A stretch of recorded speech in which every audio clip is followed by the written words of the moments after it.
cooperation. Merz has stated that both countries want to make more progress on repatriations, a key issue in Europe's ongoing migration debate. Earlier, the German leader visited the mausoleum of modern Turkey's founder, Mustafa Kemal Atatürk, and had held meetings with business leaders in Ankara. The visit marks Merz's first official trip to Turkey since taking office, signaling a renewed push to strengthening Ankara-Berlin ties. Now for this discussion, we welcome back Matthew Vadam. He's an American journalist, joins us live from Washington. Thank you very much, Matthew, for staying with us. Matthew, how significant is this Germany and Ankara, Turkey moving closer to each other, and what do you think will come next? I don't know what's going to come next, but I know it's probably significant because, Turkey has been pressing to become a full member of the European Union for a long time. And I don't, and they want it, Turkey wants it very badly, even though, only a tiny little smidgen, only a tiny little piece of Turkey is actually on the European continent. So, but they want to be part of Europe very badly, and I don't really understand it because Turkey is a Muslim country. And Erdogan is an Islamist leader, and I don't see what he has in common with the peoples of the European Union. But they want it. I guess they think it's going to improve the standard of living for Turkey. Erdogan has largely abandoned the approach of the great leaders before him, such as Ataturk, who tried to secularize Turkey and separate mosque and state, and he has largely abandoned that. So, but he thinks it's very important that Turkey be part of the European Union. I guess mostly for economic reasons and perhaps for some military reasons. I'm not so sure that the European Union is wise to embrace Turkey, and I think that it's still not clear what is going to happen. Germany, I guess, over time has grown closer to Turkey. There are many Turkish immigrants in Germany. And I think that there is a kind of kinship between the two countries, even though they're still a little bit wary of each other. So the fact that they are talking and meeting and is a sign that they are moving closer together. Whether this will result in Turkey being granted full membership in the European Union. And how long this will take, I really cannot say. Thank you for sharing that, Matthew. And Matthew, what do you think, what does Turkey bring to the table to be considered to be added to European Union? And what do you think is the sticking point for Turkey to be welcomed? Okay, well, the sticking point would be on the European Union side, not on the Turkey side. Turkey wants to be part of the EU. It views itself as a modern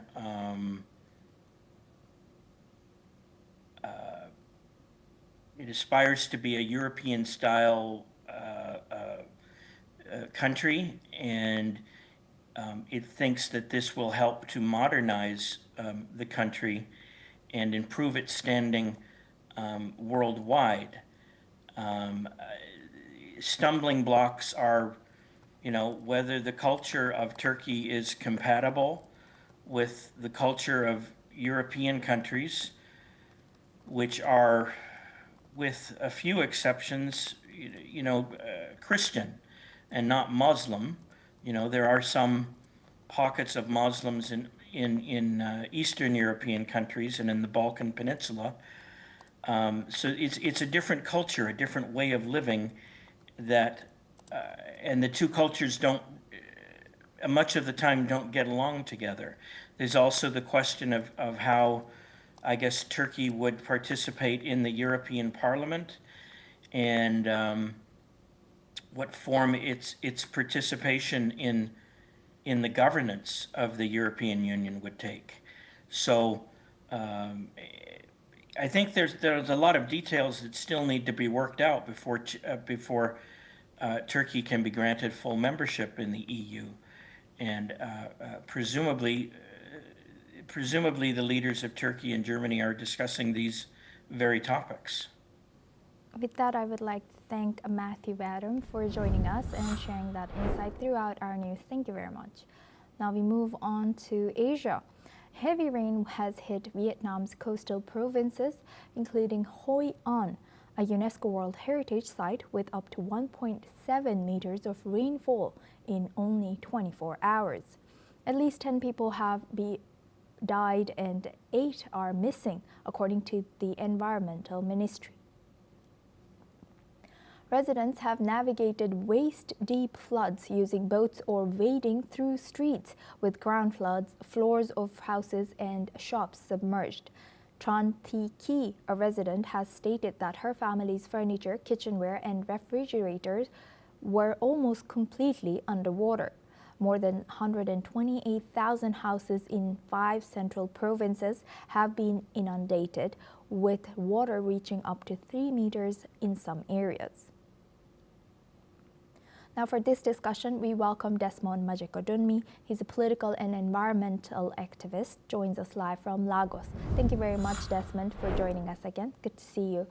Desmond, we have been talking environmental tragedy with you on this channel so many times, and even now looking again at this, how is climate change influences this increasingly intensifying and frequency of extreme rainfall, especially looking at this Vietnam's flooding? Well, the reality is that climate change is coming about because of global warming, and what is causing the Earth to warm beyond normal average temperature, because this Earth has been operating on a particular average temperature for eons upon eons. Just like the human body, we have an average temperature. And if it goes too low, but particularly if it goes too high, even if it's just 1 degree, we know there's a problem. By the time it gets to 1.5 to 2 degrees, it's a really serious problem. And if our body has a temperature of over 2.5 degrees to 3 degrees for any consistent period of time, it's unlikely that we shall survive. And we can liken the Earth to the living metabolism that we call the human body. And what's happening is that we human beings, through our irresponsible actions, originally maybe just through ignorance, but then when we were told during the Industrial Revolution 150 years ago, that's when we started burning coal and getting the energy from the coal to start driving machinery. And very soon after burning the coal, we realized, whoa, burning this fossil fuel gives us a poison. And it actually kills people if you breathe it in. I mean, you're not going to have the fumes of your car coming into your bedroom, are you? Because it'll take you out, because it's poisonous. But not only is it poisonous to mammalian life, yes, it's upsetting the balance of this Earth's atmosphere that makes this the only livable planet that we've been able to come across. Probably there are some others around amongst the hundreds of millions that are there.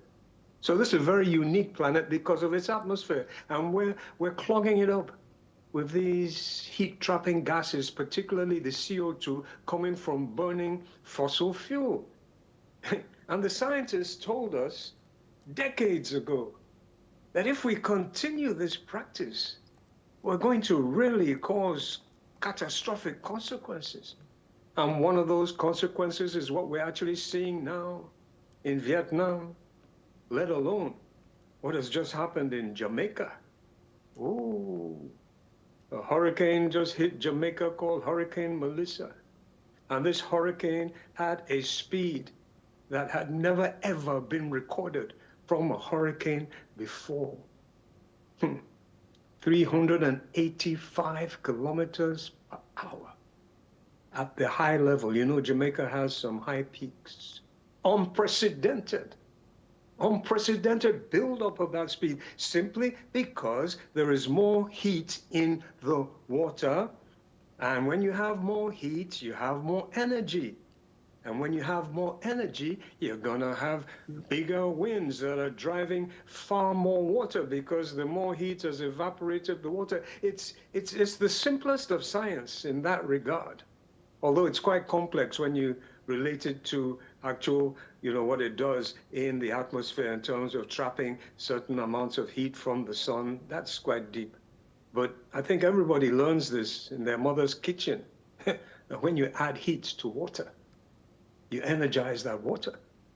And that's exactly what we've been doing for decades and decades. And the scientists have been telling us, look, stop this, find the alternatives. But unfortunately, it's very profitable.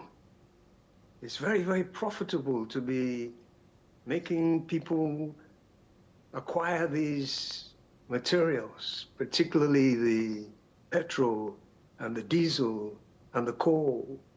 Very profitable industry. We want to make the money. Yes. At what expense? You're going to make the money at the expense of wrecking this Earth's incredible, miraculous life support system, which is being driven by its amazing mix of gases in the atmosphere. So this is the main problem. The reality is that it is bad, and it is going to get worse very soon, even if we change our attitudes over the next few years. And if we don't change after it gets worse soon, and let it continue like this for maybe another decade or so, it then becomes really, really serious, catastrophic, unstoppable. So basically, it's just nature, telling humanity, hey, wake up, break away from your addiction to, material pursuits, to sense gratification. Wake up away from that and don't do what you're doing to us, to nature and her wonderful, wonderful systems. Change your ways, change your attitudes, and don't be bringing this terrible karma upon yourselves.